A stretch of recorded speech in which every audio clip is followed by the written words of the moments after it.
حضرت عمر کے پاس be be آ گئی. ہم ایک طرفہ بات سنتے ہیں یک طرفہ, اور یک طرفہ بات سن کے ذہن بنا لیتے ہیں, اور پھر جب جو اس طرح کا مسئلہ ہوتا ہے اس طرح کا, ذرا غور کیجئے گا. یعنی اگر بی بی کہے کسی سے کہ فلاں آدمی نے مجھے تنگ کیا ہے, تو بات بندے کی مانی جائے گی بی بی کی؟ بندہ جتنا مرضی معزز ہو, لوگ کہتے ہیں فلاں کہہ گئی ہے. یہ اتنا خوفناک حالات ہیں, لوگ تصویر کا دوسرا رخ دیکھتے ہی نہیں. الجھے الجھے بکھرے بکھرے روز و شب دیکھے گا کون؟ لوگ تیرا جرم دیکھیں گے, سبب دیکھے گا کون؟ لوگ دلیل ہی نہیں پوچھتے, کہتے ہیں نہیں فلاں کہہ گیا ہے. بی بی آگے حضرت عمر کے پاس آ کے کہنے لگی میرا شوہر بڑا تنگ کرتا ہے, بڑی تکلیف دیتا ہے, بڑی آزمائش میں ہوں, بڑا ظالم ہے. فرمانے لگے کون ہے تیرا شوہر؟ اس نے کہا حضرت ابو سلمہ رضی اللہ تعالیٰ. حضرت عمر کہنے لگے اسے تو میں قریب سے جانتا ہوں, حضور کا صحابی ہے, نیک آدمی ہے. دو آدمی اور تھے, ان کو بلایا, فرمایا تم ابو سلمہ کو جانتے ہو؟ حضور جب کیسا ہے؟ کہا حضور کیا بات ہے, کیا نفیس انسان ہے, یہ کس کے بارے میں بات, اور ان کی اپنی بیوی. اب قریب بیٹھے لوگ تو سمجھیں گے کہ جب اپنی بیوی کہہ رہی ہے تو مسئلہ تو ہوگا. حضرت عمر رضی اللہ تعالیٰ عنہ نے فوراً ایک شخص کو بھیجا, فرمایا ابو سلمہ کو بلا کے لاؤ. وہ آئے, اہلیہ بیٹھی تھی. آپ نے فرمایا تیری بیوی تیری شکایت کر رہی ہے. تو ابو سلمہ کہنے لگے اے عمر, اتنا خوشحال اس کے خاندان اور قبیلے اور علاقے میں کوئی نہیں جتنا میں نے اسے خوشحال رکھا ہوا. اتنا اچھا لباس اور کوئی نہیں پہنتا. آج کچھ بیویاں یہ بھی کہتی ہیں نا جی وہ کپڑے لے کے دین نال کی ہوندا ہے, خرچہ ساری دنیا ہی دیندی ہے. بھائی اگر صحابہ اس کو گنتے تھے تو آپ اس کو معمولی سمجھتے ہیں؟ اون شمار کر رہے. حضرت ابو سلمہ کہہ رہے سب سے اچھے کپڑے یہ پہنتی, سب سے اچھا کھانا یہ کھاتی, سب سے اچھے گھر میں یہ رہتی. مسئلہ کیا ہے؟ ہاں ازدواجی وظیفہ ادا کرنے میں ذرا کم ہوں, یہاں تک بات ہے. باقی اس کو زندگی کی ہر آسانی اور سہولت میسر ہے. یہ حضرت عمر ہے. حضرت فاروق اعظم نے درہ اٹھا لیا اور اس خاتون سے کہنے لگے تجھے تیری ماں روئے, تو اپنے شوہر کے خلاف بات کرتی ہے, تو اللہ سے نہیں ڈرتی؟ تو مالک کا خوف نہیں کرتی؟ اور اتنے لوگوں کے بیچ آ کے تو نے, ایک وہ شخص ہے جس کے مقدمے پر فوراً جناب عمر نے کہا کہ میں نے تحقیق کی ہے یہی معاملہ, اور یہاں حضرت عمر فاروق رضی اللہ تعالیٰ وہاں بھی تحقیق کر کے بات کی, یہاں بھی تحقیق کر کے بات کی. فرمایا تو اللہ سے ڈر جا, یہ کام نہ کر. وہ بھی کیا عظمت والی خاتون تھی, کہنے لگی مجھے تنبیہ ہو گئی ہے, آج کے بعد شکایت کا موقع نہیں ملے گا, میں اپنے شوہر کے معاملے میں ضرور اپنے رب کا خوف کروں.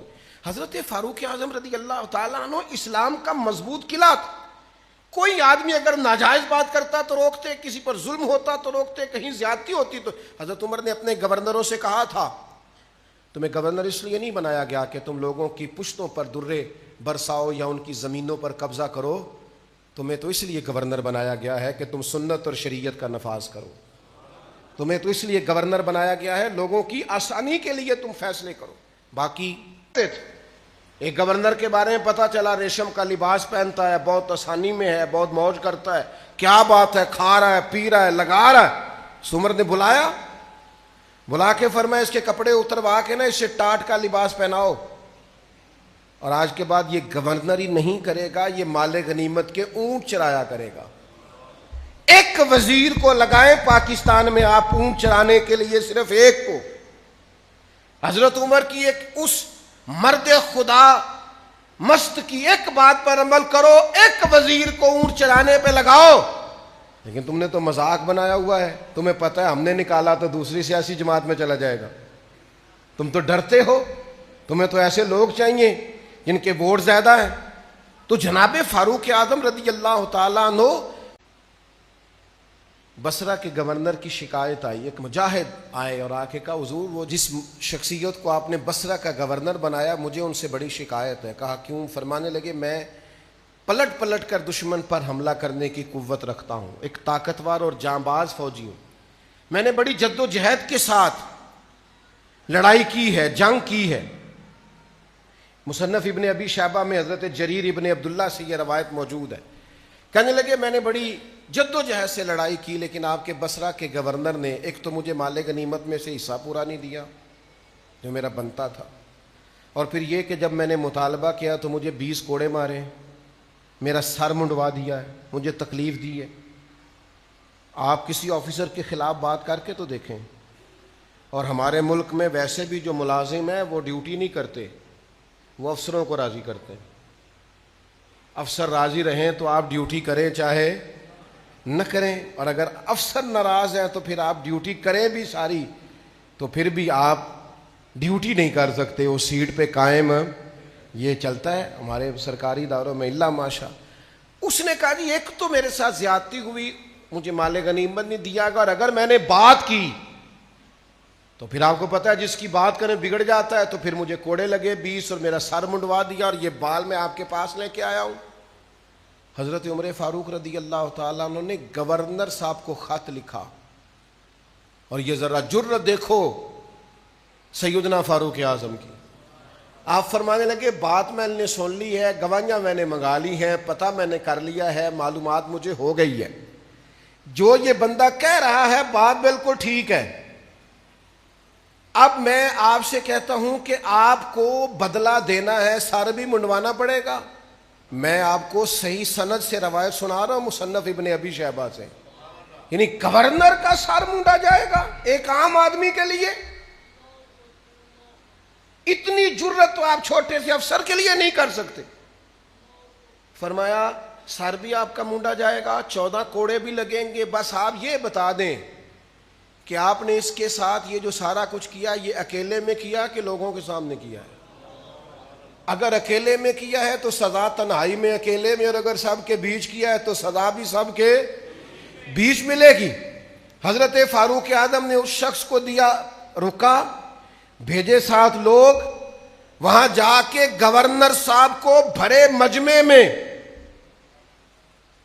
جب لوگوں کے بیچ اس شخص نے کہا آئیے میں آپ کا سر مونڈنے لگا ہوں، اور جب اس نے اس طرح پکڑا، سر مونڈنے کا سامان اٹھایا، لوگ کہنے لگے یار غلطی ہو گئی، چل معاف کر دے۔ کہنے لگا کیوں معاف کروں؟